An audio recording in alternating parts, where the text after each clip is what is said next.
Realmente que es grato hablar en un congreso, intentar dialogar con tantos colegas sobre dos temas que son centrales, ¿no? Que es la educación y la investigación.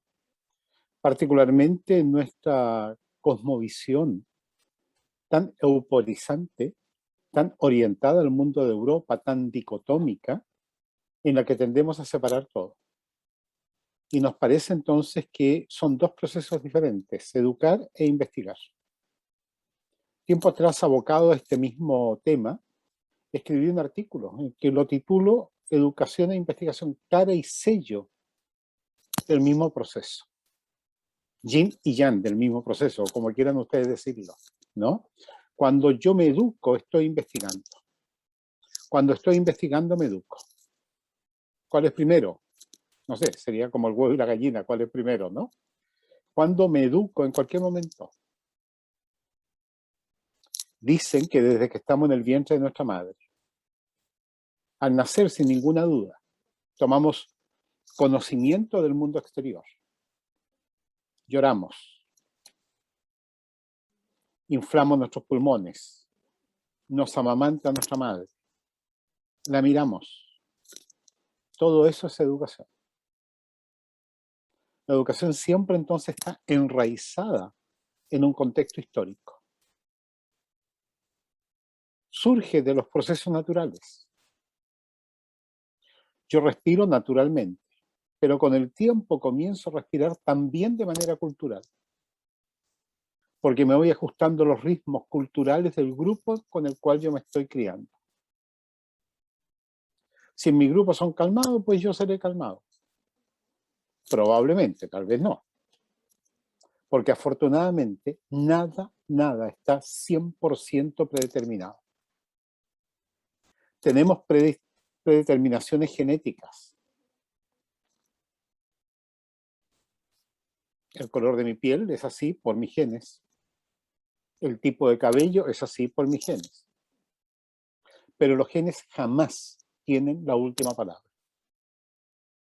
Porque son modificados en sus consecuencias por la cultura donde yo estoy. Puedo tener predisposición a ciertas enfermedades, pero por el estilo de vida que llevo, puedo acelerarlo, puedo retardarlo. ¿En qué medida? Nunca en el 100%. Entonces, en la cultura occidental, aristotélica, tomista, positivista, hemos aprendido nosotros a dicotomizar y a quedarnos con los extremos, que en el terreno educativo, escolarizado, nos afecta mucho. Porque cuando evaluamos o cuando somos evaluados, trazamos una línea recta, en un extremo, en un lado, mejor dicho, están los aprobados y en el otro los reprobados. Cuando bien sabemos nosotros que esas fronteras son siempre difusas, nunca son precisas. ¿Cuánto ignora uno para ser reprobado? ¿O cuánto sabe uno para ser aprobado? Depende. Se dice, ¿depende de qué? Del contexto, depende de quién pregunta, depende del estado de ánimo que esté usted. Si usted está muy nervioso, capaz que no responda. Si usted está en un contexto informal, entre bromas, entre chistes, pues usted manifiesta lo que sabe sin ningún problema. Por lo tanto, la certeza no la tenemos. Y en el mundo formal, entonces, de nuestra cultura, tendemos nosotros a sistematizar de tal manera que nos resulta muy fácil organizar todos los procesos. Entonces ponemos en un lado la educación, en otro lado la investigación. Con un absurdo, fíjense, que los niños y las niñas desde pequeñitos investigan. Cualquier mamá, papá, abuela, tía, lo que sea, que observe a niños pequeños, se da cuenta que están observando, están experimentando, están poniendo hipótesis en sus juegos. No lo verbalizan como lo hace una científica formada formalmente, pero está haciendo lo mismo. Me han objetado diciendo sí, pero no sabe nombrarlo. Pero eso no importa. Porque usted lo nombra en castellano y otros lo nombran en suajili. Es que buscamos un nombre estándar. Ya está bien, pero eso mismo va a ser ese niño cuando vaya creciendo. Ahora observa. Y observa con atención. Y ahora experimenta. Y hace cambios en las condiciones. ¿Qué es lo que hace el científico? La frontera del conocimiento, entonces, es una frontera abierta a las posibilidades, no cerrada. Y eso es lo que permite el pensamiento emergente, el pensamiento divergente, el pensamiento innovador. Porque cuando se tiene una sola respuesta o un par de respuestas, pues el estudiante tiene que llegar a esa respuesta, si no lo reprobamos. Pero cuando el estudiante no sabe cuál es la respuesta, la busca, la inventa, la crea. A veces engañosamente. Pero tendemos a fijarnos en el engaño más que en lo otro. Y muchas veces la evaluación tiende a controlar el posible engaño y no a favorecer la divergencia de aquel que está respondiendo. Por eso una evaluación educativa tendría que ser siempre formativa. Y eso significa que cuando responde yo tengo que aceptar la posibilidad que se equivoque. Y si se equivoca, ¿cuál es el problema? Simplemente se equivocó. Y si uno le dice, a ver, veamos de nuevo, porque tú te has equivocado. Pero mira, observa esta variable, esta otra, y le pongo el panorama de nuevo. ¿Qué tal si me responde correctamente? ¿Sabía o no sabía? Lo que importa es que está sabiendo, o dicho de otra manera, está ignorando. ¿Cuál es más importante? En el mundo occidental nos preciamos de citar a Sócrates diciendo, solo sé que nada sé. Esa era su certeza. Y la certeza de Descartes, siglos después, es porque se da cuenta que por pensar, bien o mal, tiene certeza de que existe.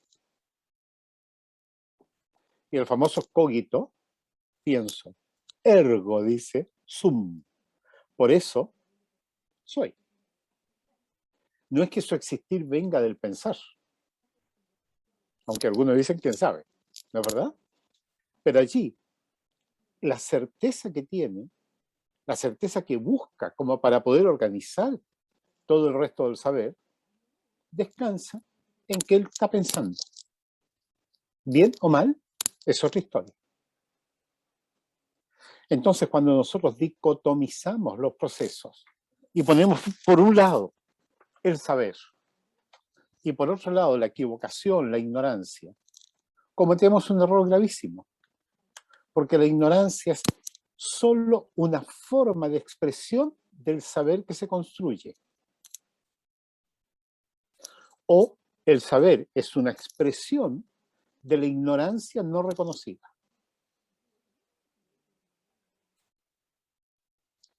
Todavía me acuerdo cuando los científicos, los físicos particularmente, estaban felices porque se había comprobado la existencia del bosón de Higgs. Habían llegado a una meta. ¿Se acaba la investigación científica entonces porque descubren eso? No, decían los científicos, al contrario. Se nos abrieron ahora infinitas otras formas de investigar, de campos por investigar. Entonces, cada nuevo saber lleva a mayores ignorancias, que a su vez construirán nuevos saberes. ¿Y qué es lo que es una hipótesis? Una formulación de una suposición que uno tendrá que probar que es falsa. Fíjense, no que es verdadera. Para que entonces yo no trate de llevar agua a mi molino, porque yo tengo que mostrar que lo que yo tengo, si es falso, no será verdadero. El proceso educativo entonces se transforma en algo distinto de lo que hacemos en la mayoría de las escuelas y universidades, que es enseñar relaciones ya preestablecidas y asumidas como verdaderas. No cuestione que no sean. Pero al enseñarla de esa manera, dificulto, impido, entrabo que quien está aprendiendo disfrute con el misterio que esconde lo que está por descubrir. Entonces yo simplemente le digo que la respuesta correcta es esta. Y si usted la repite cuando yo haga un control, una prueba, una evaluación, usted aprobará. Si usted no repite lo que yo digo, será falso, incorrecto. Por lo tanto, usted reprobará. La trampa de la escolarización, entonces, está en exigir la repetición de la verdad. No estoy afirmando que aquello verdadero no lo sea. No, no, no. Simplemente estoy diciendo que al educando se le impide descubrir aquello. ¿Es que tenemos que rehacer toda la historia de la ciencia? No, no, por supuesto que no. Porque en algún momento habrá saltos cualitativos en que la persona ahora ya comprendió cómo son los fenómenos. Entonces ahora puede ir a una biblioteca a buscar qué más se ha dicho sobre eso, porque ya entendió de qué se trata. Mientras no ha entendido de qué se trata, no está haciendo investigación genuina, está simplemente repitiendo. Por eso en muchas escuelas se comete el error cuando al estudiante se le entrega una guía para realizar un experimento. Y en la guía se le dice cuál es la pregunta, cuál es el método y a qué resultado tiene que llegar. Evidentemente que yo voy a llegar a ese resultado. En Chile decimos ni tonto para llegar a otro resultado. ¿Por qué ni tonto? Porque me van a poner una mala calificación. ¿Aprendí a investigar? No. Y por eso uno encuentra incluso en estudiantes de posgrado, y que nos puede haber pasado también a nosotros en algún momento, que no saben investigar. Recuerdo a una profesional que está tomando un curso en posgrado de investigación. Me dice, profesor, es que no entiendo. A ver, le digo, preparemos una comida. Mentalmente, ¿qué necesita usted para preparar ese plato de comida? Bueno, los ingredientes. Elija el plato de comida, le digo yo, y elija los ingredientes. Mentalmente, se reía. Ya, entremos en el juego, le digo yo. Elija las papas. ¿Cómo elige las papas? ¿En qué se fija? Y empieza a nombrar. Ahora, prepare esto. Tiene los ingredientes, prepárenlo. Y empieza a priorizar esto primero, segundo, tercero. Esto tanto tiempo, bajo este contexto. Durante un rato nos divertimos con esa preparación de una comida exquisita, pero puramente mental. No se olviden que Einstein toda su teoría la montó sobre experimentos mentales. Einstein, ¿eh? El gran científico del siglo XX. Una vez que teníamos el plato y antes de saborearlo, le empezamos a cambiar el nombre. Lo que ella conocía en el día a día por los nombres técnicos que usa la metodología de investigación cuantitativa. Me queda mirando y dice, profe, ¿eso es todo? Eso es todo, pues le digo. Por eso erramos cuando hacemos abstracción del contexto y enseñamos como que nosotros fuéramos, no sé, alguien tan ignorante de todo que no entendemos nada. La escuela, entonces, en esta expresión educativa castrante, daña al sujeto porque le obliga a repetir una verdad establecida. Repito, no cuestiono que lo que he enseñado pueda ser verdad. Hoy día, en muchas partes se conmemora, comillas, el descubrimiento de América. Que algunos hablamos del desencuentro entre dos mundos. Otros dicen el encuentro entre dos mundos. Elijamos, no importa. Yo creo que todos los que estamos aquí aprendimos en la escuela que fuimos descubiertos. Y sabemos la fecha. Día, mes y año. Nombramos incluso algunos personajes. Y también que uno que estaba de vigía avistó la tierra y gritó tierra. Y ese sería el momento del descubrimiento. A muchas audiencias les pregunto, disculpen, ¿y quién descubrió a Colón y a su tripulación? Y hasta ahí llegamos. Y algunos con asombro dicen, perdón, ¿qué está preguntando? Algo muy simple, ¿quién descubrió a Colón y a su tripulación? Ah, es que eso no me lo enseñaron en la escuela. Esa es la verdad que nosotros repetimos sin entender lo que estamos diciendo. O si gustan, cómo en este momento estamos digiriendo el alimento que hemos consumido en el día. ¿Cuáles son los procesos bioquímicos que están pasando en nuestro organismo para que ese alimento pase a ser yo? Y si gustan más filosóficamente, ¿en qué momento ese alimento pasa a ser mi identidad? Y más todavía, ¿quién soy yo? Si más del 50% de lo que soy yo físicamente hablando son bacterias. Es decir, no yo. O digámoslo mejor, soy yo. Por lo tanto, yo soy también esa otra alteridad. Es lindo, es bonito. Entonces, el proceso educativo es ese juego de asombrar al otro con lo que está viendo a diario. Ayudarle a que esa curiosidad infantil de observar todo la mantenga todavía ahora. Y ahí podríamos sacar una conclusión interesante. Cuán curioso sigue siendo el profesorado que está enseñando. Y esa curiosidad yo la puedo ver por las preguntas que es capaz de formular. Y me he dado cuenta que muchos jóvenes universitarios, y peor todavía, profesionales en posgrado, no saben preguntar. Y en muchos cursos de posgrado he pedido que elijan un objeto cualquiera. Y a ese objeto cualquiera le formulen 333 preguntas. Se ríen y me dicen, ¿cuántas, profe? 333. No, pero es mucho. No, háganlo. Con confianza después me reconocen que quien les ayudó a terminar la tarea fueron sus hijos pequeños. Y que ellos se sintieron entrampados y no podían formular las preguntas.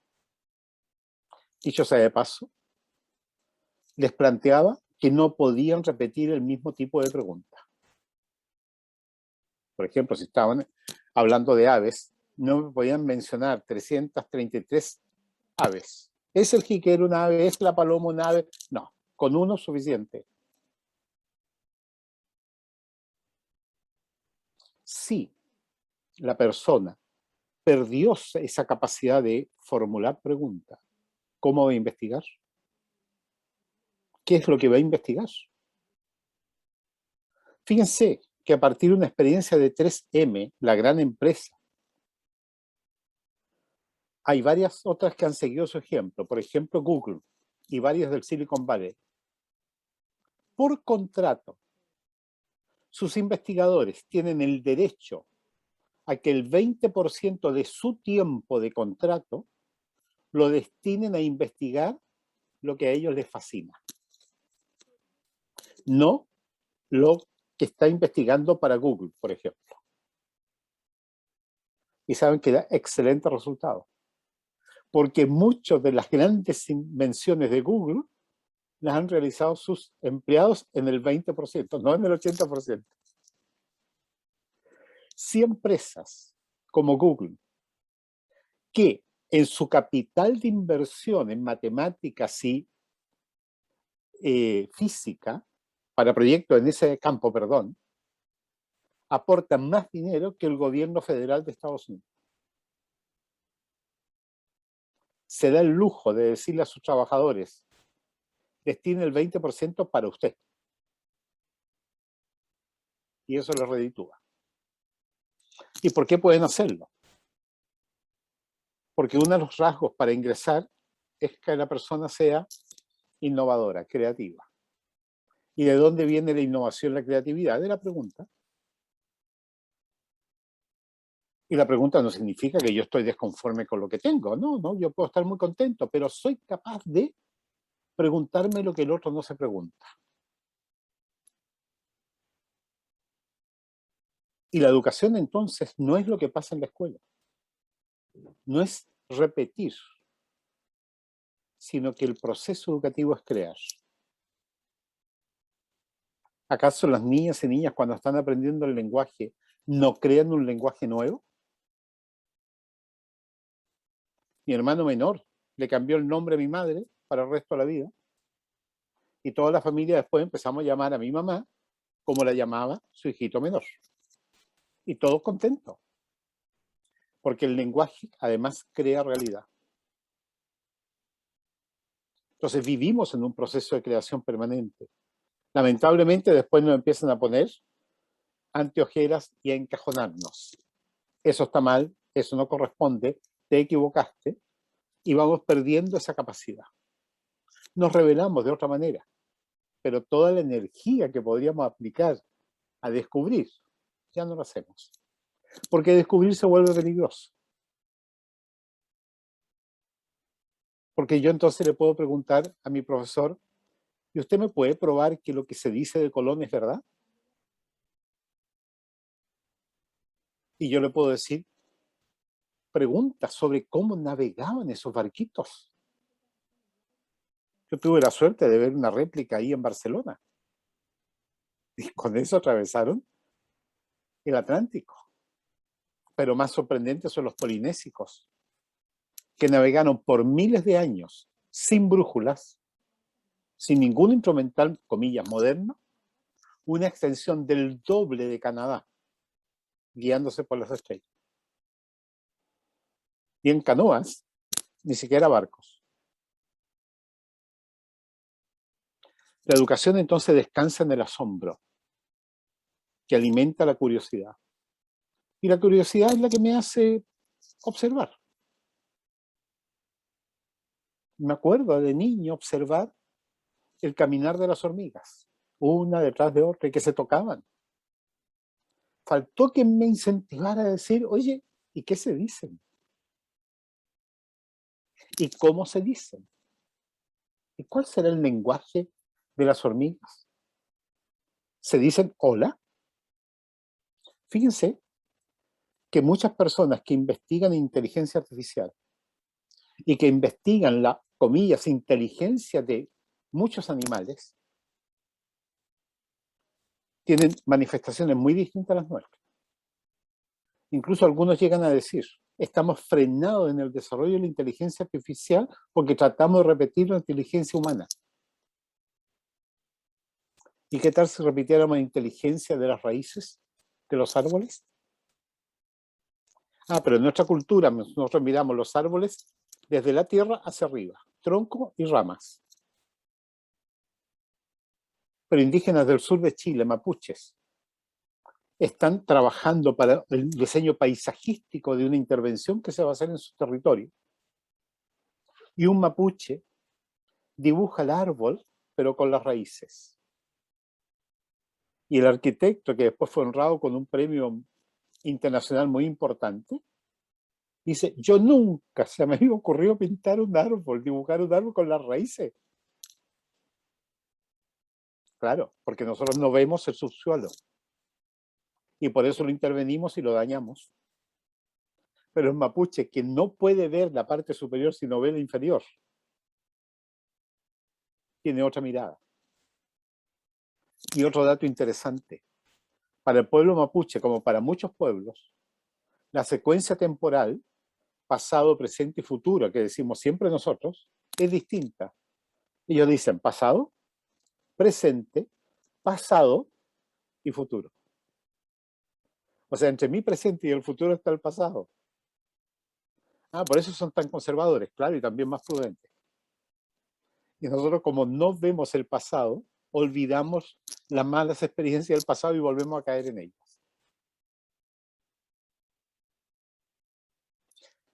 Educar es observar.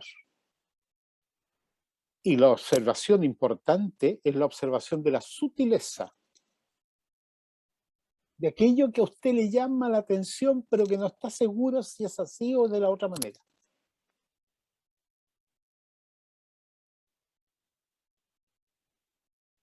No es solo la atención de lo grueso, sino que es la atención del detalle. Se dice que los chilenos, por algún rasgo genético, gastamos el talón de los zapatos en la parte interior. Y yo me digo, ¿y eso quién lo descubrió? ¿Quién anduvo mirándole el caminar de las personas y los zapatos?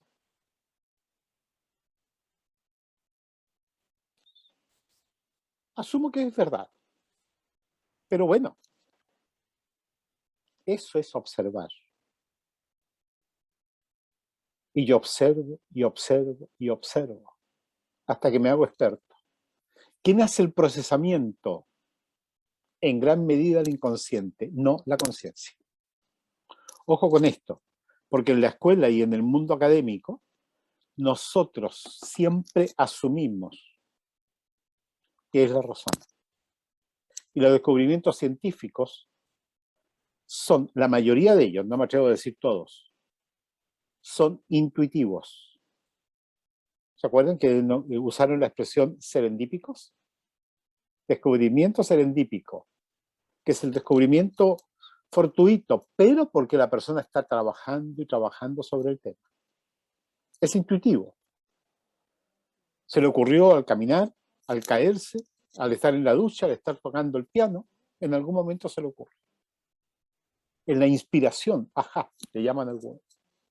En ese momento, por favor, anótela, porque si no la anota se le va a ir. El problema es que después, cuando se formula racionalmente, eso se enseña así. Entonces el estudiante, todos nosotros nos hemos abocado a aprender un descubrimiento que no nos encontramos ninguna magia, ninguna maravilla, porque no nos metemos, no nos ponemos los zapatos del quien investigó. Por eso yo creo que en un curso de metodología de la investigación hay que leer biografía de grandes descubridores y descubridoras. Yo leí hace poquito un libro sobre biográfico de la Premio Nobel de Química del año pasado, de la Universidad de Berkeley, que es la mujer que descubrió cómo con tijeras cortar un gen e incorporar otro, que abre una perspectiva sorprendente y al mismo tiempo peligrosa de la intervención genética. Y ahí la mujer cuenta cómo fue su formación, las confusiones que tuvo, cuando quería echar todo por el tacho de la basura porque ya no, nada tenía sentido. Pero cuando uno investiga esto, dice, ojo, en este momento usted está a punto de descubrir. Porque para que usted descubra, todo se le tiene que desordenar. A un amigo que rendía su examen doctoral pronto en la Universidad de Sevilla, me escribe hace un tiempo atrás, me dice, Carlos, tienes razón. Él daba el examen como en una semana más. Tienes razón, me dijo, pero estoy angustiado porque hoy día tengo todo confundido. Entonces yo me río y digo, pucha, lo siento mucho, pero eso no es culpa mía. Pero qué bueno que estés confundido ahora, porque vas a llegar con una claridad meridiana al examen. Después que rindió satisfactoriamente el examen, me dijo, Carlos, se dio como tú dijiste. Porque hay un movimiento, una tensión entre el caos y el orden, el caos y el orden. Lo peligroso, lo triste hubiera sido que la confusión lo pille el día del examen. Y ahí la comisión lo que tiene que tener es la prudencia y entender que este compadre va a salir de eso. y que ahora está confundido no porque no haya estudiado ni haya trabajado ni nada de eso, sino porque es condición indispensable para arribar a una nueva conclusión. Que se desordenen todas las piezas hasta que aparezca lo nuevo. Investigar, ¿qué es lo que es? Es este proceso, que tiene varias etapas formales, metodológicas, que conviene tenerlo, porque entonces confiamos que la vacuna hecha por ciertos laboratorios son buenas, porque siguieron rigurosamente un método. Pero no podemos confundir esa investigación con el proceso de aprender a investigar formalmente. Al aprender a investigar formalmente, yo tengo que ensuciarme las manos. Tengo que meterme al barro. Y ahí tengo que aprender cómo salgo. Y es cuando uno dice, uy, si yo vi a fulano de tal, leía a sutana que hizo esto y le sirvió. Probemos. Y sirve. Y si no, colegas, ¿por qué? Los que hacen investigación formal leen tanto paper, tanto artículo para saber cómo se resolvieron los problemas. A mis tesistas que yo he podido guiar en tesis doctorales, les he pedido, escriba un capítulo de cómo vivió usted su proceso de convertirse en investigador. Porque en la tesis usted va a contar todo, ya limpió todo. Pero ahora en este capítulo, escriba las confusiones que tuvo. Porque esta claridad tan meridiana lo confundió. Una interpretación es que no lo entendió, por supuesto. Pero hay otra interpretación, que por entenderlo y confrontarlo con otro, para que calzaran, no le calza. Y ahí está la subjetividad de él, que va a aportar. Y entonces vemos que esa investigadora ahora puede dar un paso adelante. Termino entonces señalando que el proceso educativo y el proceso investigativo es lo mismo. Podemos ponerlo como cara y sello. ¿Está claro? Porque ciertamente podemos en cada caso establecer peculiaridades de un proceso que no están en el otro. Perfecto. Pero tenemos que buscar que entre ellas haya una complementariedad en que el resultado sea mucho más que la suma de las partes. Y cuando yo formo a una persona así, cuando yo me he formado de esa manera, puedo tener la tranquilidad de que esta persona esté donde esté, va a ser capaz de resolver situaciones emergentes porque va a ser capaz de improvisar. Y el que no es capaz de improvisar es porque no ha entendido el tema. Por eso cuando vemos, por ejemplo, a un bailarín, nos damos cuenta que se mete en el baile y se abandona al baile y se deja llevar.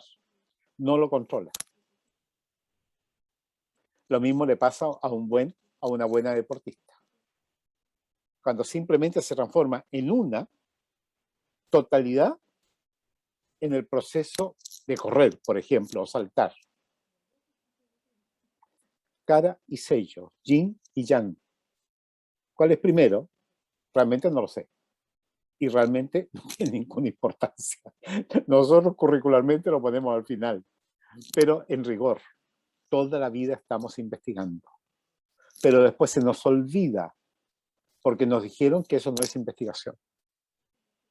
Y podemos depurar, evidentemente, y después podemos aprender métodos que son más seguros, breves, más directos, más económicos, etcétera, etcétera.